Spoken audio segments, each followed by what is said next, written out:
Picture this. You log in, you fill out a quick form to request your weekly unemployment payment, and you click submit. Easy, right?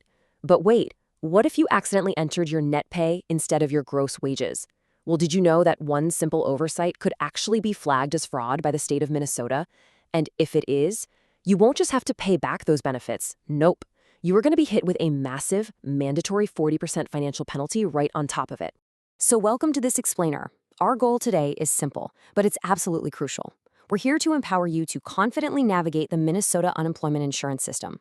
Look, by the end of this, you are going to know exactly how to certify for your weekly benefits the right way, how to completely sidestep those extremely costly mistakes, and ultimately, how to get the funds you are legally entitled to without dealing with any unnecessary delays. Here's our roadmap for today. We're going to cover Intro to Minnesota UI, eligibility and preparation, the certification process, avoiding common mistakes, maximizing benefits and support, and then we'll wrap up with a summary and disclaimer. All right, let's dive right into Section 1, Intro to Minnesota UI, which focuses on temporary wage replacement.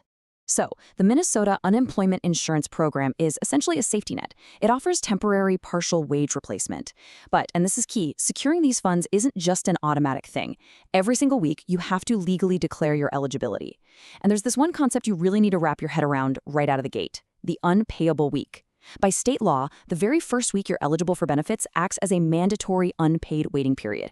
You still have to request payment and prove your eligibility for that week, even though, and this frustrates people, it pays exactly $0. Because of this little quirk, your first actual deposit usually won't hit your bank account until the third week of your active claim. Moving right along to Section 2, Eligibility and Preparation, or what you need before you even log in. Before you even think about touching your keyboard or picking up the phone, you've got to get your ducks in a row. You need to gather a few specific documents. Make sure you have your Social Security number, your state ID, details covering your last 18 months of employment, and your bank routing info. Oh, and if you're a recently separated service member or a federal employee, you'll need your DD-214 or SF-50 forms respectively. Quick warning here, folks. Entering an incorrect Social Security number will literally cause immediate delays or even a flat-out denial of your benefits, so please double-check it. Now let's talk about the ongoing weekly requirements.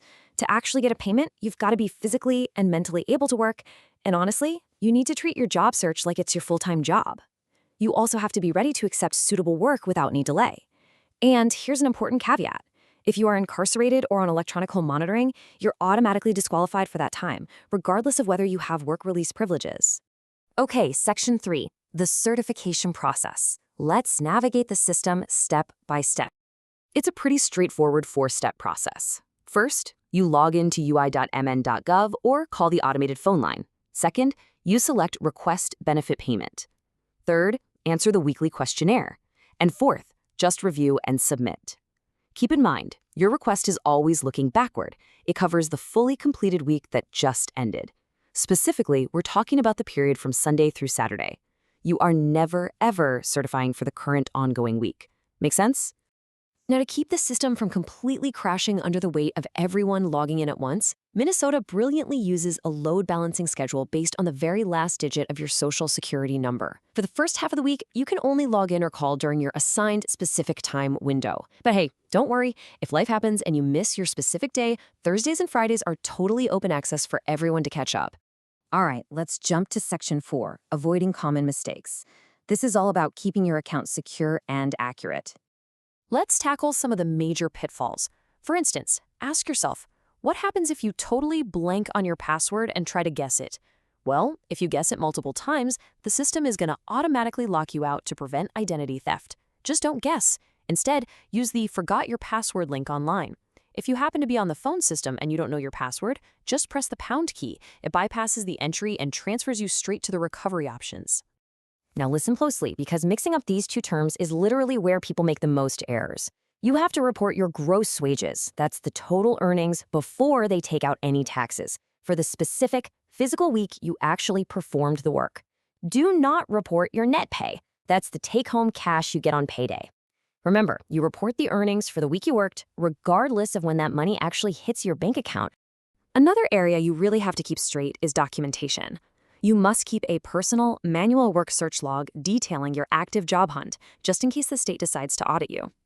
Meanwhile, employers are legally required to submit these electronic wage detail reports every single quarter, and the state uses automated database systems to cross-match your weekly answers against your employer's wage data. If you underreport your hours, trust me, their systems will absolutely catch it. You also have to disclose other types of income. You've got to watch out for things like severance pay, workers' compensation, pension and social security payments, and even paid holidays. All of this has to be reported on your weekly questionnaire to ensure total accuracy. Leaving these out is exactly how people end up with those overpayment determinations and those painful 40% fraud penalties we talked about at the start. Okay, moving to Section 5, maximizing benefits and support, especially when working part-time. The absolutely crucial point here is understanding how you can legitimately maximize your benefits, even if you're taking on some part-time or transitional work. 32. Drill this number right into your memory. If you work 32 or more hours across all of your jobs in a single week, and yes, that includes self-employment and volunteer work, you are legally classified as not unemployed. You will get zero benefits for that week, regardless of how little income you actually earned. It's a strict cutoff. But, and here is the cool part, if you stay under 32 hours and you earn less than your weekly benefit amount, Minnesota's system actually incentivizes you to work. They calculate a partial benefit by deducting exactly 50% of your gross weekly earnings from your total benefit amount. The unpaid portion, it simply stays in your account balance, which extends the overall life of your claim. It's really a great way to transition back into the workforce without completely losing your safety net. Now, what if your hours bounce around? If you face intermittent layoffs, like say a seasonal furlough, where you work full-time one week and 0 hours the next, the best strategy is to just keep certifying every single week. When you work full-time, the system will just calculate a payment of $0, but your claim stays active and ready to go. Actually, scratch that. If you fully stop certifying for a while, you will have to go all the way back into the online portal to reactivate your account manually, which is just a hassle. So just keep certifying. Look, if you ever run into a locked account or some pending issue that stalls your payments, you have a support network, so don't panic. Professional customer service staff are available Monday through Friday from 8 a.m. to 4:30 p.m. You can see the numbers right here for the Twin Cities, Greater Minnesota, and there's a TTY line for the hearing impaired. Help is just a phone call away. Finally, Section 6, Summary and Disclaimer. Let's talk about the next steps for your claim. We've covered a ton of ground today, so let's just do a quick rapid-fire recap of the practical actions you can apply to your claim right now. Keep these essential guardrails in mind. Don't panic when your first eligible week pays $0. That's just the mandatory non-payable week. Always check your assigned schedule based on your Social Security number before you try to log in. Always report gross wages for the physical week you actually worked. Never guess a forgotten password. And finally, stay strictly below that 32-hour mark if you want to receive your partial benefits. Just a quick heads up, this explainer is for educational purposes only. Administrative procedures and legal requirements, well, they can and do change over time. So always verify the final details directly with the official Minnesota UI resources at ui.mn.gov or consult a legal advisor for specific guidance tailored to your exact personal situation. So, what does this all mean for you? Are you ready to successfully navigate your weekly certification? Go ahead and gather your documents, double-check your math on those gross wages, log into the portal on your signed day, and confidently claim the benefits you have earned. You've got this. But it does leave us wondering, how much time and stress could be saved if everyone simply knew these rules on day one? Keep learning, keep organizing, and stay focused out there.